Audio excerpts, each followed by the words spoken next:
छूटा जीतो कैला रंगदारी रे घर चढ़ के मारबो बरियारी रे छूटा जीतो कैला रंगदारी रे घर चढ़ के मारबो बरियारी रे तोरा बाप के न तोरा दादा के चिन्हबो बेटा सब गोली मारबो ताएगो गिनबो तोरा बाप के न तोरा दादा के चिन्हबो बेटा सब गोली मारबो ताएगो गिनबो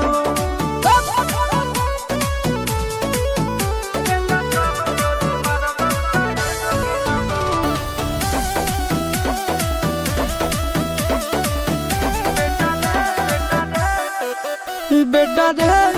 काटा से ठोक देबो चिमनी के भाटा में झोंक देबो देखबो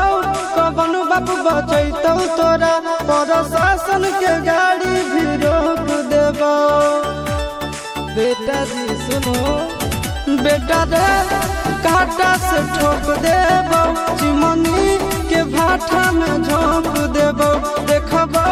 कवन बाप बचैतौ तोरा प्रशासन के गाड़ी भी रोक देबो तोरा जैसन के हम खड़े खड़े गिनबो बेटा सब गोली मारबो ताएगो गिनबो तोरा बाप के न तोरा दादा के चिन्हबो बेटा सब गोली मारबो ताएगो गिनबो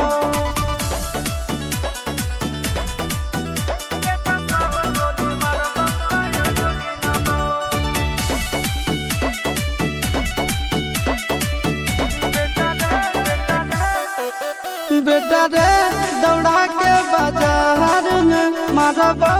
गोली तोर कपार में रंगदारी जे करम भी बिहार में गड़ देबो गंगा जी किनार में इतना मार पड़तो ना बेटा